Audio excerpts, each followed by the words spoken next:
Assalamualaikum warahmatullahi wabarakatuh. Perkenalkan, saya Aprilia Umu dengan NIM 9214248081 kelas 1C Akuntansi dari Fakultas Ekonomi dan Bisnis. Baik, di video kali ini saya akan membahas mengenai pembangunan ekonomi berkelanjutan di Indonesia. Apa sih itu pembangunan ekonomi berkelanjutan di Indonesia? Pembangunan ekonomi berkelanjutan merupakan konsep yang menyeimbangkan pertumbuhan ekonomi dengan pelestarian lingkungan dan kesejahteraan sosial, sehingga generasi mendatang tetap dapat menikmati manfaat yang sama atau lebih baik dari yang kita nikmati saat ini. Di Indonesia, konsep ini sangat relevan karena negara ini kaya akan sumber daya alam, memiliki populasi yang besar, dan menghadapi tantangan global seperti perubahan iklim. Secara mendasar, pembangunan berkelanjutan mencakup 3 pilar: ekonomi, sosial, dan lingkungan. Pada pilar ekonomi, pembangunan bertujuan untuk menciptakan pertumbuhan yang inklusif, memberikan manfaat bagi semua kalangan, dan mengurangi kemiskinan.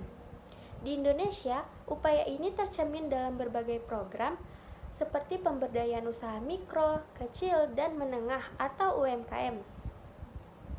Melalui digitalisasi, pembangunan kawasan industri yang berfokus pada nilai tambah serta kebijakan yang mendorong transformasi ekonomi berbasis teknologi.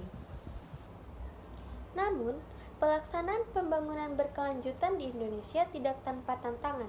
Salah satu tantangan terbesar adalah ketergantungan pada eksploitasi sumber daya alam seperti batu bara dan kelapa sawit, yang meskipun memberikan kontribusi besar terhadap pendapatan negara, seringkali merusak lingkungan dan mengancam keanekaragaman hayati. Di sisi lain, perubahan iklim telah menimbulkan ancaman serius seperti banjir, kekeringan, dan kenaikan permukaan air laut yang memengaruhi kehidupan masyarakat pesisir. Selain tantangan lingkungan, ketimpangan ekonomi juga menjadi masalah. Sebagian besar penduduk miskin masih terkonsentrasi di daerah pedesaan dan wilayah 3T, terdepan, terluar, dan tertinggal. Kesenjangan ini menunjukkan perlunya kebijakan yang lebih merata seperti pembangunan infrastruktur dan tidak hanya berfokus pada kota besar tetapi juga menjangkau daerah terpencil. Pembangunan ekonomi berkelanjutan di Indonesia. Pembangunan ekonomi adalah fondasi utama dalam menciptakan kesejahteraan suatu bangsa. Namun, ada beberapa dekade terakhir, pendekatan tradisional terhadap pembangunan ekonomi seringkali mengakibatkan dampak terhadap lingkungan dan keseimbangan sosial. Oleh karena itu, konsep pembangunan ekonomi berkelanjutan menjadi sangat penting, khususnya di negara seperti Indonesia yang akan sumber daya alam, namun menghadapi tantangan besar dalam pengelolaan dan pemerataan hasil pembangunan. Mengapa pembangunan berkelanjutan penting bagi Indonesia? Sebagai negara yang akan sumber daya alam, Indonesia menghadapi resiko eksploitasi berlebihan, misalnya deforestasi, pencemaran dan udara, serta eksplorasi tambang yang tidak terkendali telah merusak lingkungan dan mengancam kehidupan generasi mendatang. Selain itu, kesenjangan ekonomi dan ketimpangan sosial semakin memperparah masalah pembangunan. Dengan pembangunan berkelanjutan, Indonesia terdapat meningkatkan kualitas hidup masyarakat secara merata, mempertahankan keberlanjutan sumber daya alam, dan berkontribusi dalam upaya global untuk mengurangi dampak perubahan iklim. Kemudian, di Indonesia, pembangunan ini harus sejalan dengan nilai-nilai Pancasila yang menjadi dasar ideologi bangsa. Melalui penerapan nilai-nilai ini, pembangunan ekonomi tidak hanya berorientasi pada keuntungan semata, tetapi juga pada keadilan, kemanusiaan, dan keberlanjutan. Pancasila sebagai fondasi pembangunan berkelanjutan. Yang pertama, ketuhanan yang Maha Esa. Nilai ini menekankan pentingnya integritas dan moralitas dalam pembangunan. Ekonomi berkelanjutan harus dilakukan dengan memperhatikan keseimbangan dalam alam yang diciptakan Tuhan. Oleh karena itu, eksploitasi sumber daya alam secara berlebihan adalah tindakan yang bertentangan dengan prinsip ini. Yang kedua, kemanusiaan yang adil dan beradab. Pembangunan ekonomi harus memperhatikan hak asasi manusia, termasuk hak masyarakat, untuk hidup di lingkungan yang bersih dan sehat. Kebijakan ekonomi harus memperhatikan kesejahteraan semua pihak, terutama masyarakat marginal. Dan yang ketiga, persatuan Indonesia. Nilai ini mengingatkan kita bahwa pembangunan berkelanjutan harus inklusif, melibatkan seluruh elemen bangsa tanpa diskriminasi dan menghormati keragaman budaya. Dan yang keempat, kerakyatan dipimpin oleh hikmat kebijaksanaan dalam permusyawaratan perwakilan. Dalam perencanaan pembangunan, masyarakat harus dilibatkan dalam pengambilan keputusan, sehingga kebijakan yang diambil sesuai dengan kebutuhan lokal. Dan sila yang terakhir, keadilan sosial bagi seluruh rakyat Indonesia. Pembangunan berkelanjutan harus memberikan manfaat yang merata untuk melindungi kesenjangan sosial dan memastikan akses yang adil terhadap sumber daya alam dan peluang ekonomi. Adapun tantangan pembangunan berkelanjutan di Indonesia, meskipun Pancasila menjadi landasan yang kokoh, implementasi pembangunan berkelanjutan di Indonesia masih menghadapi berbagai tantangan. Yang pertama, ada eksploitasi sumber daya alam. Banyak daerah yang masih bergantung pada sektor ekstraktif serta seperti tambang dan hutan tanpa mempertimbangkan dampaknya terhadap lingkungan. Yang kedua, ketimpangan sosial dan ekonomi. Ketimpangan antara daerah maju dan tertinggal seperti Gorontalo yang masih tinggi. Yang ketiga, kurangnya kesadaran dan lingkungan. Banyak masyarakat dan pelaku usaha yang belum memahami pentingnya pelestarian lingkungan. Dan yang keempat adalah penegakan hukum yang lemah.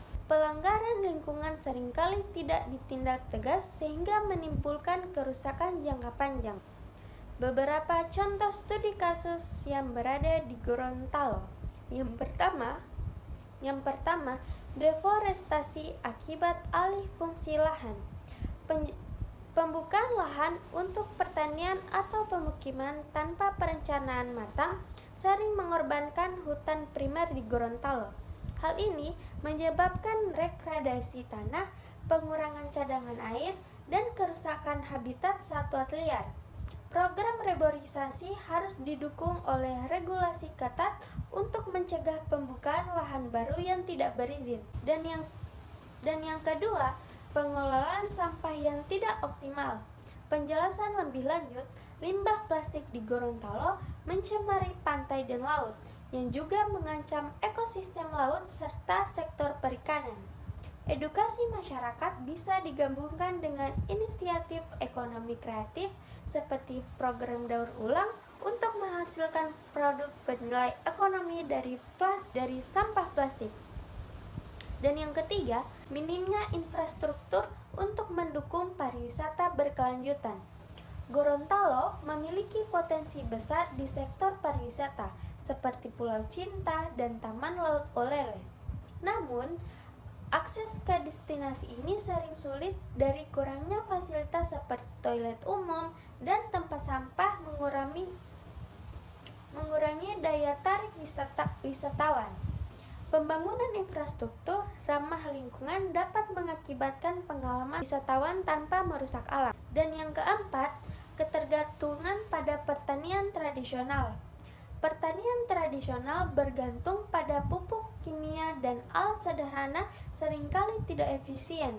Pemerintah dapat mendorong pertanian modern melalui program bantuan alat pertanian, pendampingan teknologi, dan insentif bagi petani yang beralih ke pertanian organik. Baik, selanjutnya pembangunan ekonomi berkelanjutan memiliki dampak positif dan negatif yang dapat dirasakan oleh Indonesia saat ini, yaitu dampak positif. Yang pertama, ada pelestarian sumber daya alam. Pembangunan yang dapat mengutamakan keberlanjutan membantu menjaga kelestarian lingkungan, seperti hutan, laut, dan tanah. Program restorasi hutan mangrove, pengelolaan lahan gambut, dan pelarangan ekspor kayu ilegal di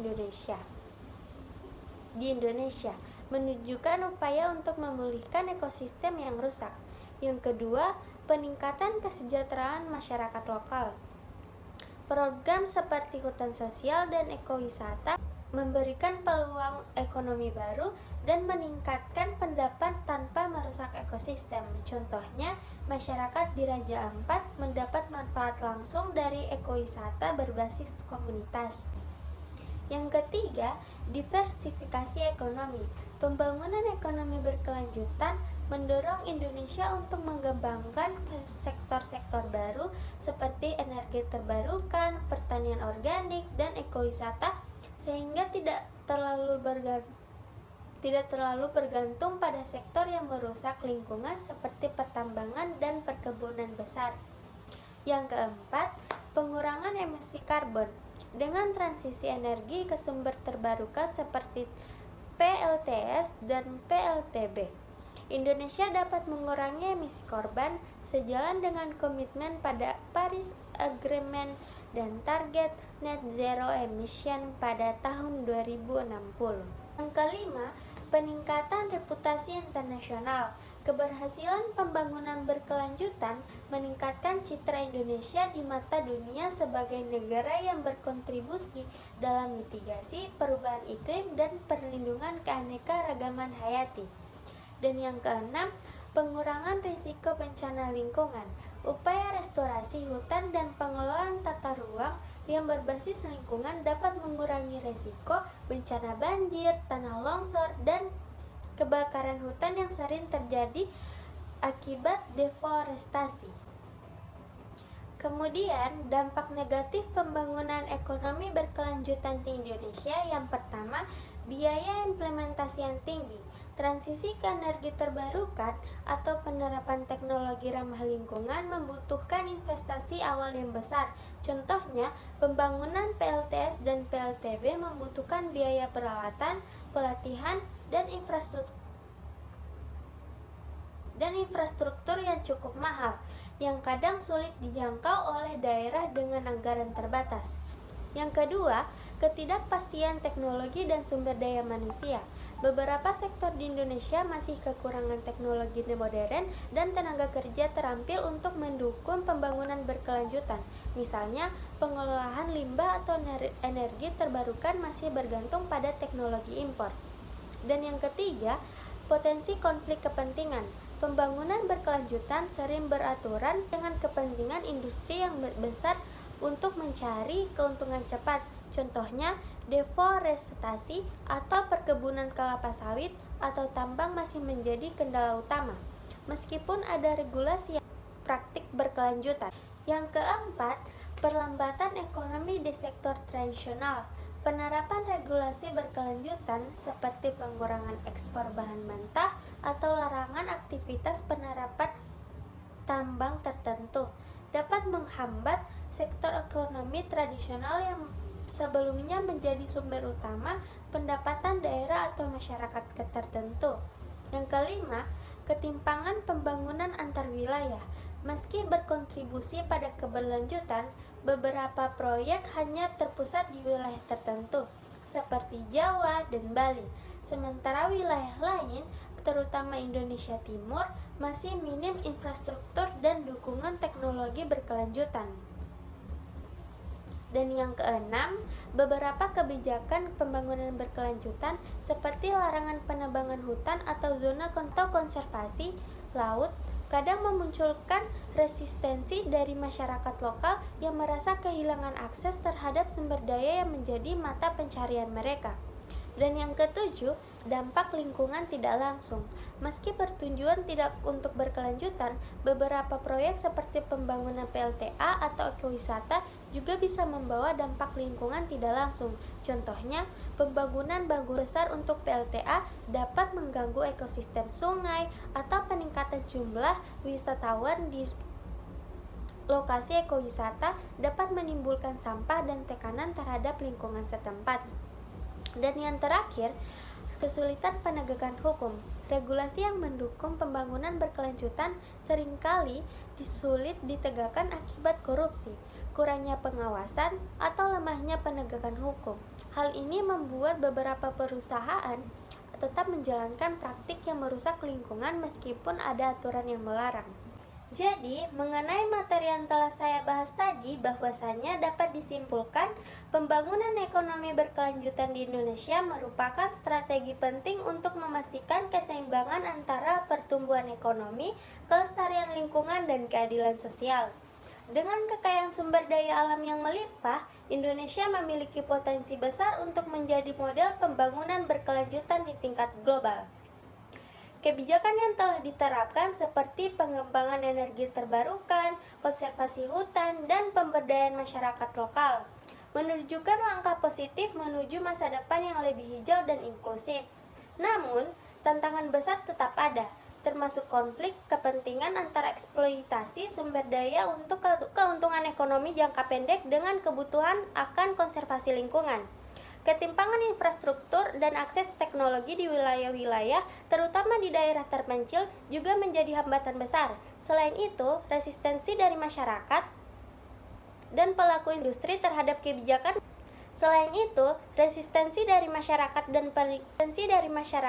pelaku industri terhadap kebijakan keberlanjutan menunjukkan perlunya pendekatan yang lebih inklusif dan edukatif. Meskipun pembangunan ekonomi berkelanjutan memiliki dampak positif yang signifikan seperti pengurangan emisi karbon, diversifikasi ekonomi, dan peningkatan kesejahteraan masyarakat, dampak negatif seperti penghambatan ekonomi jangka pendek, konflik lahan, dan biaya tinggi untuk implementasi teknologi hijau dan tidak bisa diabaikan. Oleh karena itu, diperlukan komitmen kolektif dari semua pihak, pemerintah, sektor swasta, akademis, masyarakat, dan komunitas global untuk mengatasi tantangan ini. Selanjutnya, pembangunan berkelanjutan juga penting untuk memenuhi komitmen Indonesia terhadap target internasional seperti tujuan pembangunan berkelanjutan juga penting untuk memenuhi komitmen Indonesia terhadap target internasional seperti tujuan pembangunan berkelanjutan atau SDGs dan Paris Agreement. Dengan melibatkan semua pemangku kepentingan dan memprioritaskan keberlanjutan dalam kebijakan ekonomi. Yang pertama, mendorong pertumbuhan sektor pariwisata lokal tanpa merusak lingkungan. Yang kedua, memberikan peluang kerja dan mendapatkan tambahan bagi masyarakat sekitar. Dan yang ketiga, meningkatkan kesadaran wisatawan tentang pentingnya konservasi laut. Contoh kedua, pelestarian mangrove di kawasan pesisir Gorontalo. Mangrove di sepanjang pesisir Gorontalo berfungsi sebagai pelindung alami dari abrasi dan habitat bagi spesies laut. Kegiatan yang dilakukan yang pertama, penanaman mangrove oleh pemerintah daerah dan komunitas lokal. Dan yang kedua, edukasi kepada masyarakat tentang pentingnya mangrove dalam menjaga ekosistem pesisir. Dampak positifnya, yang pertama meningkatkan ketahanan wilayah pesisir terhadap perubahan iklim seperti kenaikan permukaan air laut. Dan yang kedua, menyediakan habitat bagi ikan dan spesies lainnya yang mendukung keberlanjutan sektor perikanan.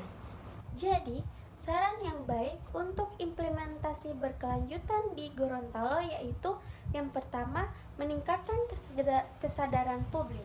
Edukasi tentang nilai-nilai Pancasila dalam pembangunan berkelanjutan perlu diperkuat melalui kampanye nasional. Dan yang kedua, investasi dalam teknologi hijau.